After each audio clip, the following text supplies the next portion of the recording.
Mark Anthony here with SiGMA TV. I am with no other than Alexandre Tomic, founder of Alea Gaming. How are you doing, Alex? Hi, Mark. I'm very well, and it's always a pleasure to be with you and talk with you.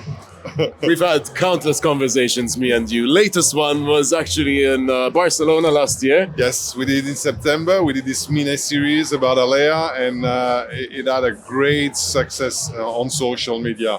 We had a very, very good feedback about it, and I think there's several reasons about that. We had Alexei filming, and that was something, and we had you, who have a very special capacity to put people in the best mood. And I remember very well us discussing, you asking questions, and everything that wasn't on camera, that people couldn't see, but that was producing the effect that was on camera. And if you look at what happens on camera, it's because of everything that happened behind the camera. And that was actually quite interesting. We did that in one take. Yes. That's a first. And actually, to be honest, Alexandre Tomic was my very, very first interview I had with SiGMA back in November 2022, at the SiGMA Europe in Malta. True. You were my very, very first, Alex. True. It's always a pleasure to speak with you. You're such a natural. Likewise. And I mean, look, Alex, it's undoubtedly, Alea Gaming, I would say the leading aggregator out there. Okay, and since we last talked, there has been some updates, and I would like to dive a little bit into them. So I'm just gonna jump onto it, Alex, because I'm curious. Everyone is curious. I would like to start with saying, like, okay, being that Alea's platform is offering access to over 15,000 games, okay, that's a really, really big number, through a single API. How does it simplify the integration process for operators? I would say, like any aggregator,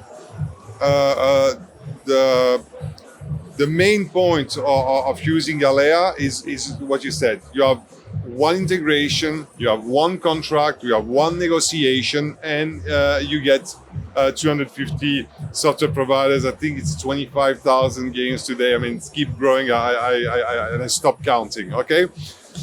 The difference with Alea, and that's something we started to do about 1 year ago, is once we've integrated the big software providers, we continue integrating the small software providers, and we found out that these guys are smaller company. They focus on making great games, and that's what they have in mind. They don't think about API, and games are in the center of our gaming operation, and games are ruled by APIs. Exactly like in the banking system. You can literally print money with a gaming API. If you know how to hack it, and if it's not properly coded, you just go inside, you don't even have to log into the casino, and you log into the endpoint, and you generate bets without even having to put money. Okay, so this is fundamental. So we decided to do something very important. It's reverse integration. And as far as I know, we're the only aggregator that does that. We force software providers to integrate our API, and then we don't integrate their API. Because when we tried to explain them how it works with retries, rollbacks, reconciliation, sessions, token, etc., first of all, they wouldn't understand.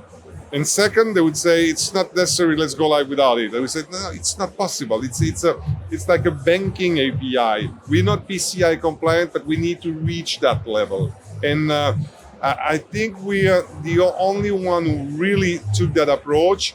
It's a hardcore approach. It slows down everything. It slows down integrations. It's a heavy process. It's like when you code an application and you want to do a proper documentation, it's going to take you 2 or 3 more time. That's exactly what's happening with us. But at least what you're sure is that when you integrate Alea, you integrate Alea's API, and you integrate Alea API from Alea to the software provider, and not the other way around. So this small software provider, we don't use their language, we don't use their technology, we use ours.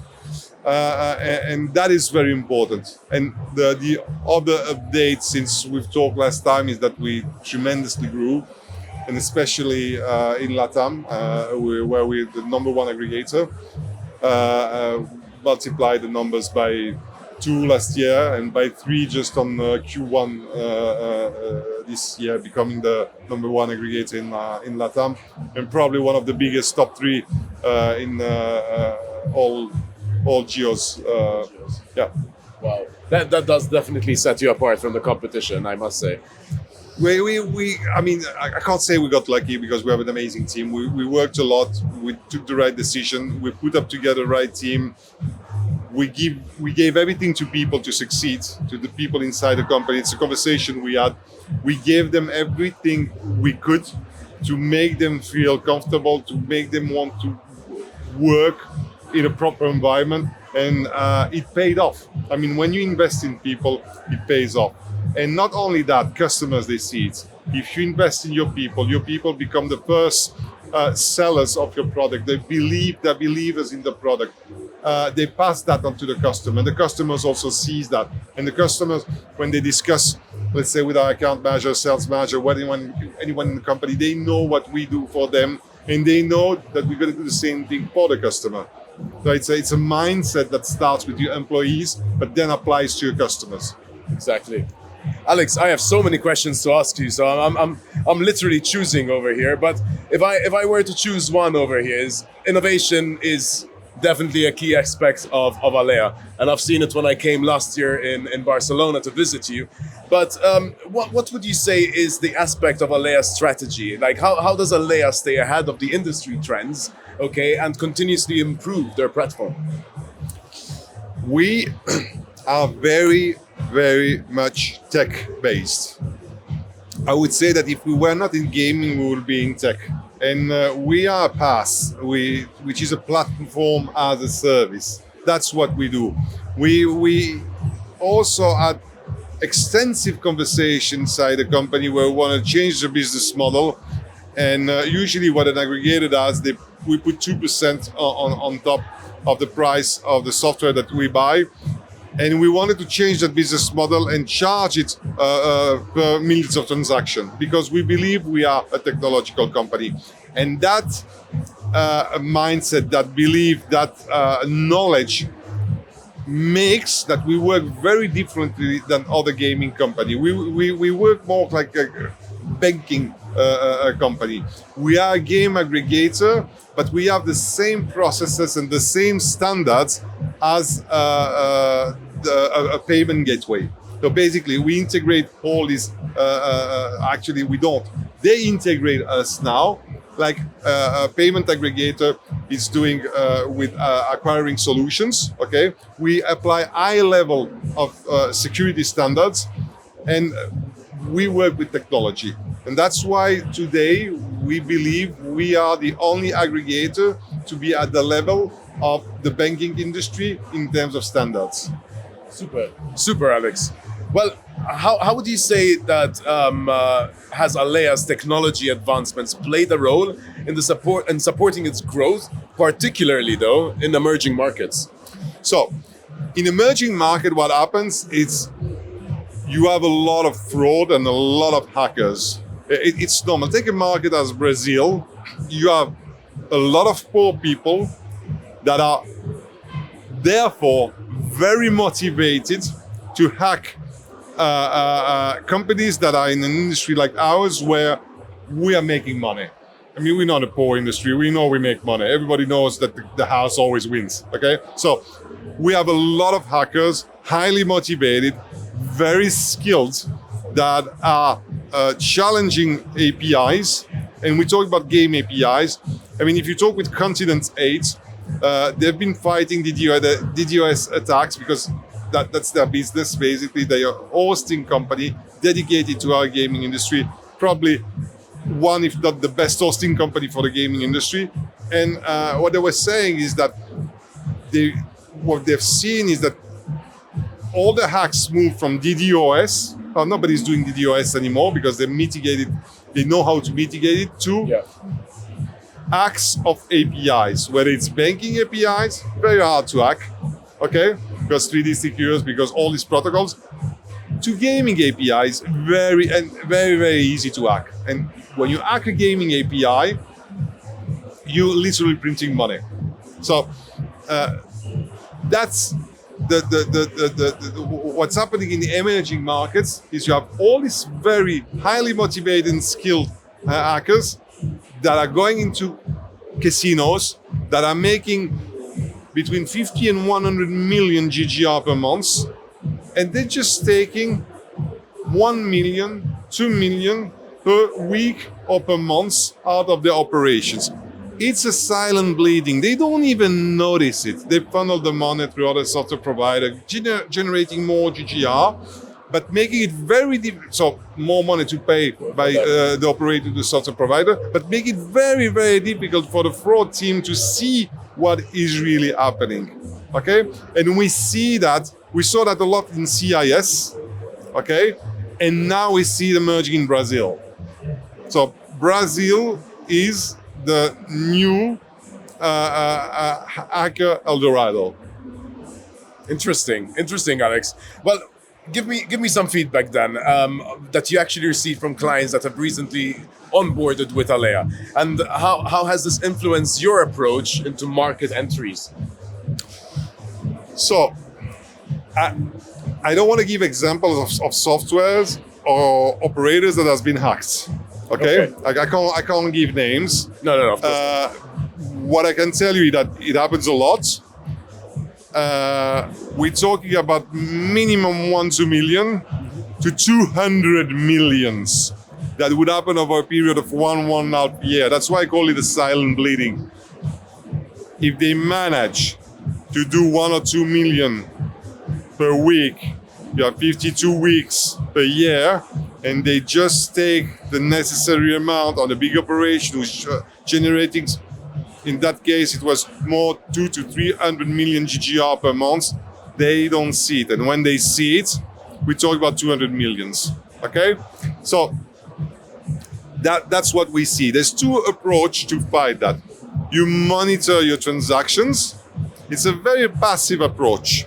It's basically waiting to get hits and then trying to put a patch on it. Exactly. Or there is the proactive approach where you make the API non-attackable. So basically it's anti-hack by design. You create an unhackable API or you monitor a faulty API. We prefer the first approach, which is build an API which is not hackable.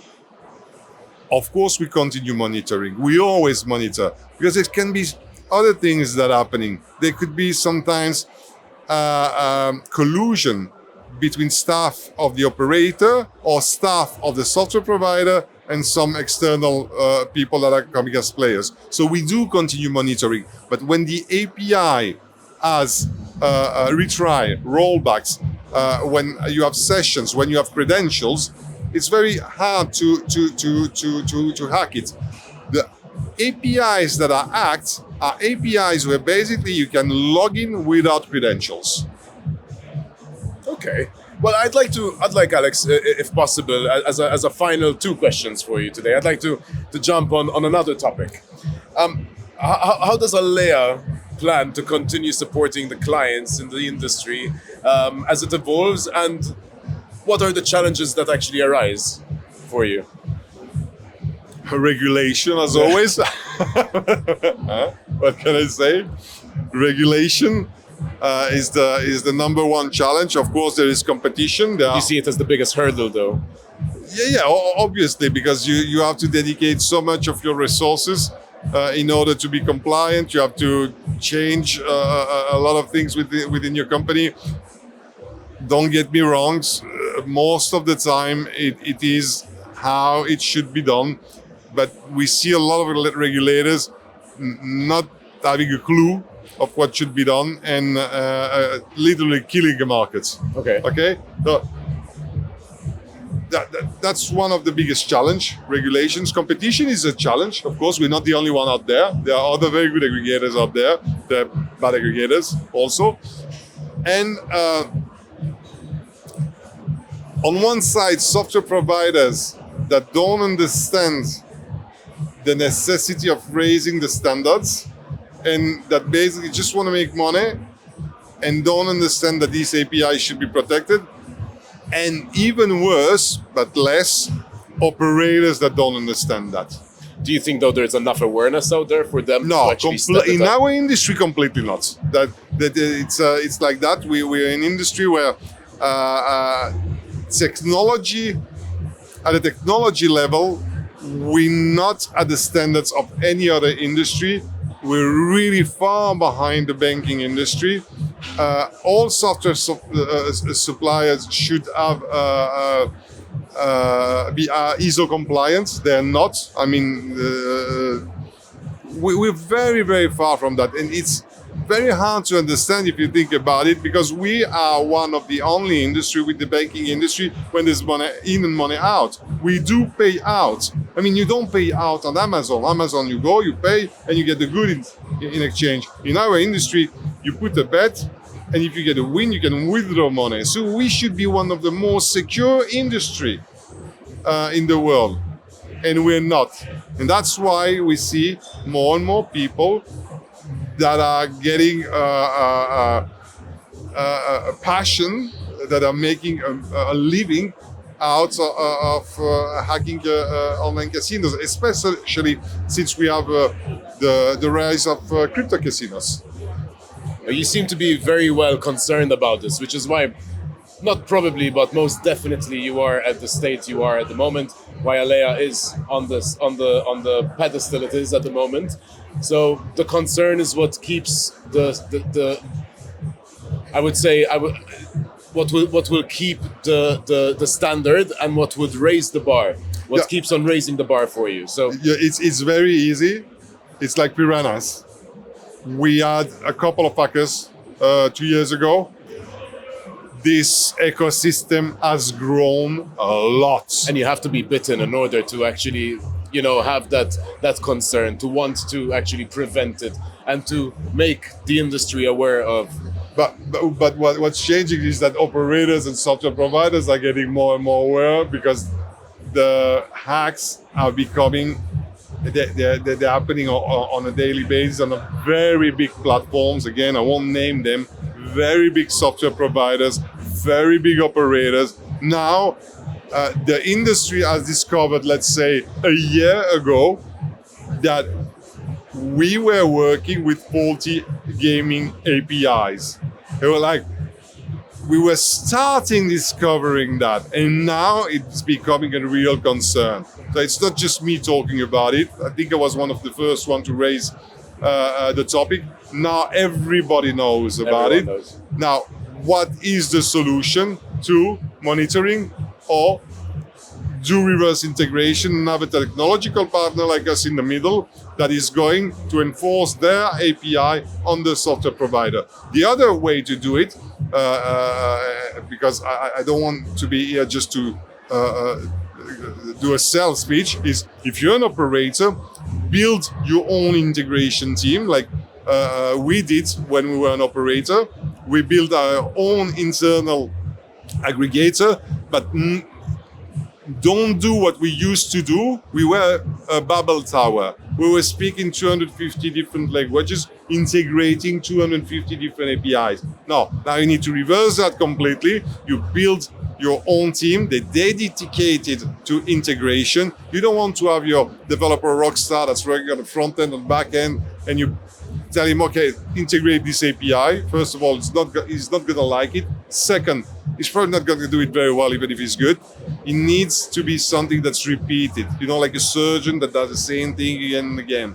You want that knowledge to be kept in the company and inside a very specific team. And especially, don't integrate these APIs anymore. Develop your own API and enforce it onto smaller software providers. Just want to say that I know very big operators that do have integration team. They are still integrating new software providers.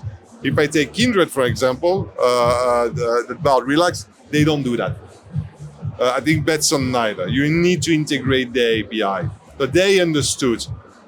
But who are we talking about? We talk about very big companies and very old companies. If I take new CIS operations that are making 300 million GGR per month, that are 3 or 4 years old, they don't do that. They still continue integrating. They have a dedicated team, they have the money, they have the resources. Still, they don't get that. A Betson does. A Kindred does. Flutter probably does. Why? They've been on the market for 20 years. Okay? When you've been on the market for 5 years, even if you're big, you continue to integrate. I'm sure, I don't work with them, but I'm sure that Stake does integrate software providers. They don't have their own API that they give to the software providers. And I'm sure Peanup Casino neither. Alex, I'd like to close with one question for you. Well, I've asked you a few, and thank you. You've elaborated a lot on them. How's Alea going to ensure that its platform remains stable and reliable, and continues to expand into new markets and increase its client base? So there's two questions. First question, and we looked at our course today. 30-40% of our engineering cost is in maintaining the platform. Okay, so first of all, we have a platform that's 3 years old, so it's quite young. There's no legacy. It's developed in Java on the cloud, AWS, using the latest technology. Yeah. And on top of that, 30-40% of the money of the development team is going into maintaining that platform. That's one thing. The second thing, we should not fall asleep on our success. Indeed, we're number one in LatAm today. For cultural reasons, I think, we speak the same language. I mean, we're a company that's established in Barcelona, Spain. All the staff speak Spanish, from developer to sales. So we cover the LatAm market. We have Portuguese-speaking people also, but there's the language and there's a culture. We really understand each other. We see it compared to other companies that are coming from CIS operators or platform. They put some people that are Spanish speakers, Portuguese speaking in front, but the culture is very different. It's the culture of all the company in Alea that makes us the synergy with our LatAm customers. But we definitely need to continue maintaining the synergy, investing more into what we call in LatAm tropicalización, which is localization of the content, translating the back office, for example, in Portuguese and in Spanish. Having all our account managers that are working on this market, being native people from the market, whether it's from Spain or whether it's from the specific market, whether it's Argentina or Brazil. That's how we're going to stay close to these markets, and of course, being present there with local presence and going to the shows like the SiGMA show in Brazil. You know, that was our first show in LatAm, was the SiGMA show in Brazil, and that's actually how we got our first customers. That's how we went on the radar there. Was in SiGMA in Sao Paulo. 2 years in a row, actually. Exactly. First without a booth, we came, and then last year or this year, I don't remember. This year, April. We went there with a booth. Yeah. That's how we did it. And I mean, we keep on seeing Alea at almost every single, not almost, we see you at every single show. Completely, and especially we follow you guys. I mean, now we're going to do Africa. We didn't do it last year. It was not a market that we were opening to up. Now we're doing it. Manila, now we did it with a booth. Last year we did it without a booth. Basically, we're always the same. First year, we go, we have a look. Second year, we come with a boost. And each time we do it, it pays off. Each time we have presence there, it pays off. if you do it with the same mindset you've done LatAm, I see nothing but success for Alea in every region it goes into. True, thank you very much. However, the little difference is that we can't have the same connection and the same success, let's say, in Asia that we have in LatAm. Because we are a Spanish-based speaking company, but that's why we have this connection with LatAm. I'm probably going to be very successful in Asia. We already have very good numbers, but I know we're never going to be as successful as we are in LatAm because it's a cultural thing, you know? Yeah. Alex, I would really like to thank you for your time. I'd like to thank you for sponsoring our media lounge in this show, the East Europe Show 2024. It has been an honor. And my friend, always a pleasure speaking with you. And hope to catch up with you very soon. Thank you. I'll let you go back to your happy networking. Thank you for having me. buddy. Thank you for having me. My pleasure.